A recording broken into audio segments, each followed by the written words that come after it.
لە ڕێگەی دروستکردنی پردێکەوە ئیدارەی گەرمیان و پارێزگای هەڵەبجە بەیەکەوە ئەبەسترێتەوە.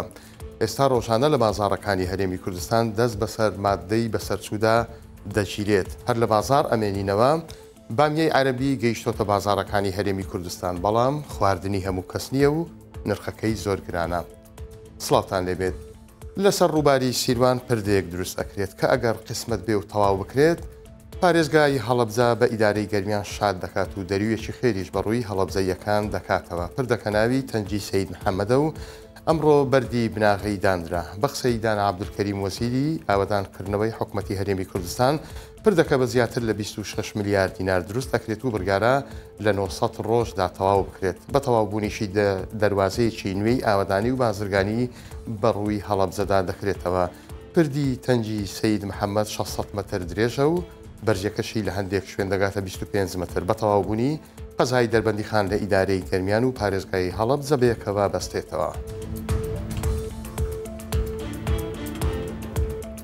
هەر لە هەڵەبجە ئەمێنینەوە لە ناوەڕاستی مانجی و ڕەمەزاندا نزیکەی 9 تۆن کاڵک و 65 چیلۆ گۆشتی خراپبوو دەستیان بەسەرداگیرا کە دەویسترا دەرخواردی هاوڵاتیان بدرێت. فەرەحنامی قسەرۆکی لیژنە هەڵبەشەکانی قایمقامەتی پارێزگای هەڵەبجە بە 964 وێت ئەمڕۆ ئاگادارکراینەوە کە لە بازگەی زەمەقی دەستگیراوە بەسەر 65 چیلۆ گۆشتی خراپ بوو. دوای گەیشتنی لیژنەکانمان دەرکەوت گۆشتی مەڕە و هیچ مۆرێکی ڤێتەرنەری پێوە نییە. لەگەڵەوەشدا بە شێوێکی ناتەندروست دەگوازرایەوە و بۆنیشی کرد بوو، بۆیە هەمووی لە ناوبرام.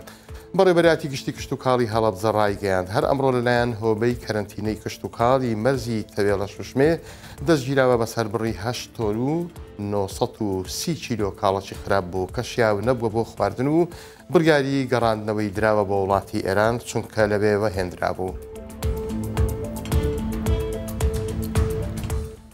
ئینارەی سەرشەقامەکانی خورمات و ساڵێک نابێت دانراون، کەچی شەو ڕۆژیان لێ تێکچوە و بێوچان کار ئەکەن. بەرپرسانی کارە باشەڵێن بۆ دانانیان پرسیان پێ نەکراوە و دەبێ هەمویان لاب بدرێن. فازڵ عەباس بەڕێوەبەری بەشی کارەبای قەزای خورمات و بە 964 وێت ئەو ئینارانە لەسەر شەقامەکانی شاردانراون شوێنی کوشاندنەوەیان بۆ دانانراوە، شەو ڕۆژ کار دەکەن. جگە لەوەش کەرەستە و ستونەکانیش خراپ و بێکوالیتین. وتیشی ئەو ئینارانە لە سەرداوای ئێمە نەهێنراون و شارەوانی خورمات و سەربەخۆ ئەو کارەی لە ئەستۆی خۆی گرتووە. بە قسەی بەڕێوەبەرانی کارەبای خورمات و کارەبای قەزاکە لە 150 مێگاواتەوە کەم کراوەتەوە بۆ 50 مێگاوات و لەگەڵەوەشدا زیاتر لە 300 ئینارە بە شەو ڕۆژ کار ئەکەن و کارەبایەکی زۆر بەفیڕۆ ئەدەن. بامیەی عەرەبی گەیشتە بازاڕەکانی هەرێمی کوردستان، بەڵام خواردنی هەموو کەس نییە و نرخەکەی زۆر گرانە.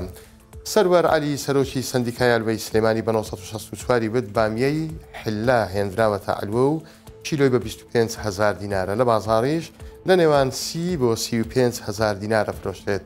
بە قسەی سەروەر عەلی بەرهەمەکان نۆبەرەیە و لە بازاردا کەمە، بۆیە ئەوەندە گرانە. لە مانجی شەشەوە بامیەی خۆماڵی پێ ئەگات و نرخی دادەبەزێت.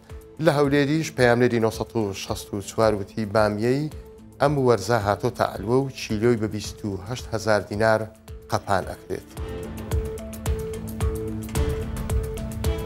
سەرنجتان بۆ هەواڵێک ڕائکێشم بۆ ئەو کەسانەی کە بەڕۆژوون و چۆن بتوانن خوێن بدەن. ئایا کاتەکانی خوێن بەخشین لە چ کاتێکە؟ بۆ ئەم مەبەستا بانکی خوێن لە هەولێر خشتێکی بڵاو کردوتەوە بۆ ئەو کەسانەی بە ڕۆژوو ئەبن واتە ڕۆژووگرن و بۆ ئەوانەشی کە بە ڕۆژوو نابن، یعنی بۆ هەردووچیان خشتێکی داناوە. ئەوانەی کە بە ڕۆژوو ئەبن بەپێی خشتەکە لە کاتژمێر 8 بەیانی تاکو و 10 سەر لە بەیانی ئەتوانن خوێن ببەخشن. لە دوای دەوە تاکو و بەربانگ ئەکەنەوە بۆیان نییە بە هیچ شێوەیەک خوێن ببەخشن. ئەوە بۆ ڕۆژووگرەکانە.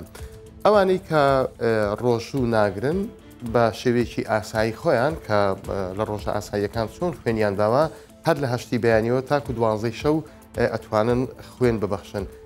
بانکی خوێنی هەولێر ئەم ئاگاداریەی بۆ هەموو لایەک بڵاو کردوتەوە بە تایبەتیش بۆ ئەو کەسانەی کە بەردەوام خوێن ئەبەخشن بۆ ئەوی کاتەکانی خوێن بەخشینیان لە بەرچاو بێت و لە کاتی خۆی بۆ خوێن بەخشینەکە ئامادە بن.